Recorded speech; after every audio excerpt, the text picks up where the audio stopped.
Hello, yeah, so today I want to talk a little bit about idea generation as a creative person who is new to recovery or in recovery from drug and alcohol addiction, amongst other things. I mean, any addictive behaviour really. I think when we start to make that decision to stop or trying to stop, it does impact our creativity. And I've had my own experiences of that, when I first started on this journey of recovery. Everything was so new, so scary, so exciting, so different from what I'd experienced before, that adjusting to my own creative flow without the use of drugs and alcohol was really, really challenging at first, and I didn't really quite know where to get started. One thing that I think a lot of people seem to struggle with is the feeling that drugs and alcohol are necessary to generate creative ideas, and they're at the core of what it means to be a creative artist or creative thinker. And I know in my experience, when I used to look up to other creative people, it was their addictive behaviours that I also took on board and implemented in my own life, expecting the excessive consumption, the partying, the sex, drugs and rock and roll. I expected those things to make me a great artist. And so when I came into recovery, as I know is the case for a lot of other people, it felt a little bit like I didn't have anything to hold on to. I was, a man walking without his crutch kind of thing. And yeah, it was uncharted territory. One of the main things I've learned since coming into recovery is that action always comes before ideas. Not always, but often. There's 10% of the time where I wake up and I'm like, yes, I know exactly what I need to do today in the studio. The other 90% of the time, I just need to be here firstly and start doing something. And it's the commitment to starting that actually begins to generate the ideas. Motivation follows action. This is discussed a lot in The War of Art, which is a great book. I could definitely do with rereading it, but that book, if you haven't read it, changed my life, definitely. The motivation follows the action. So, if you're sitting around waiting for inspiration, sitting around waiting for motivation to do something, you're going to be sitting around and waiting for a long time. The action, particularly when we don't want to do something, is the most important thing. Action is the antidote to a lot of life's problems, I do believe, both creatively and otherwise.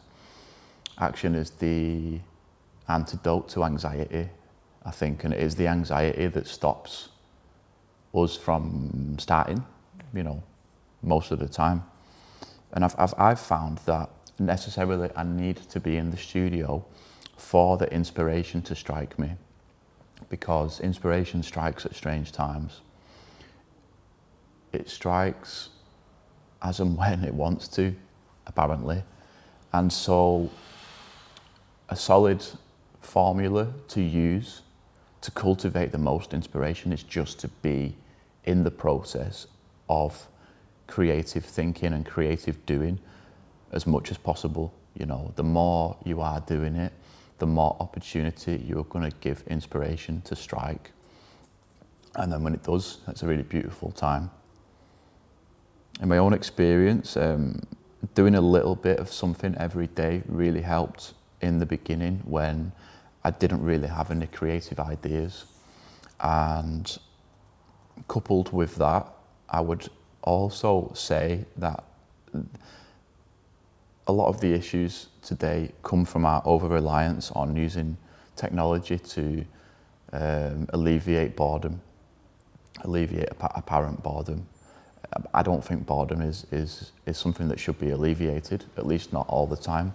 I think it's a really crucial component to our creative inspiration striking and our own idea generation. And in my own experience, like time away from technology, time to be bored, space to be bored, space outside in nature if possible, and just generally being unplugged from the internet or otherwise is a really, really powerful tool.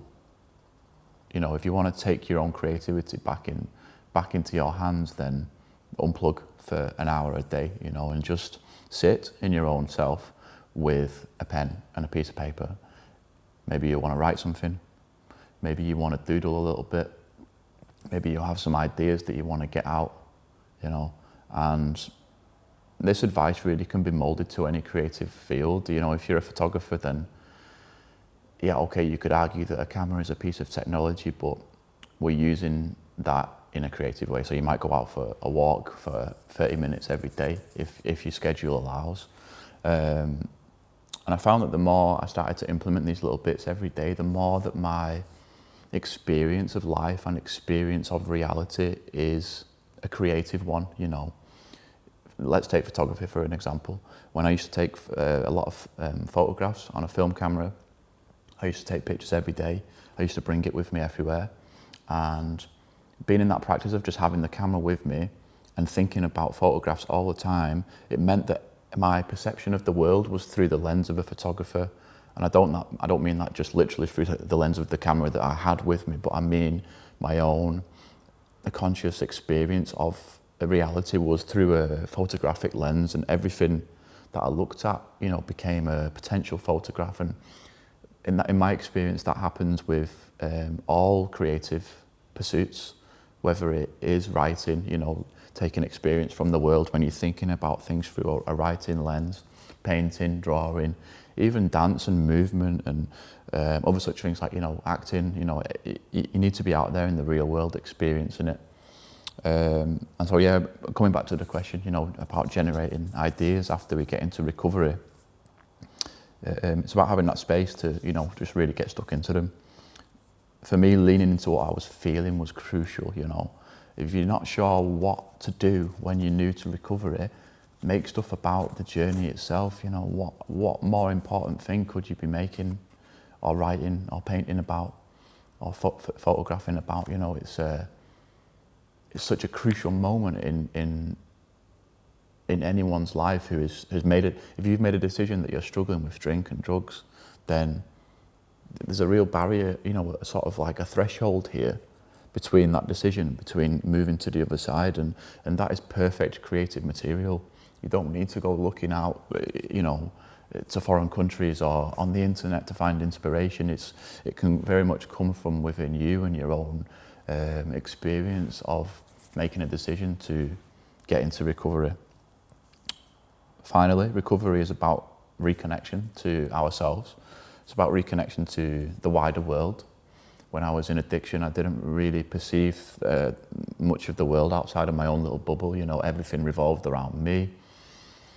I was the center of the universe, you know, and anything bad that happened was the worst thing that happened to anybody. I'm definitely going to dig into those ideas a bit further down the line, but for now, I would say it's about, yeah, reconnection to self, to others, to the world. And yeah, creative droughts are normal. People say, let's normalize this, let's normalize that. Well, yeah, I mean, creative droughts are a normal part of the creative process. And a lot of artists that I look up to, they say, you know, I think it was Chuck Close, the American realist painter, who said that inspiration is for amateurs.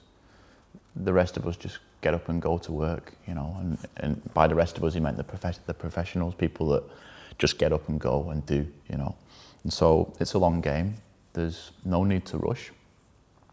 It's important to just keep things ticking over, not to get so distraught with our lack of perceived progress that we stop entirely. And yeah, those small daily actions are really, really important. So yeah, if you've got anything from that, please leave a comment, let me know, give me a subscribe. This is what I'm going to be talking about now: addiction, recovery, mental health, inspiration, spirituality. And I'd really love to invite more of you onto this journey with me. Nice one.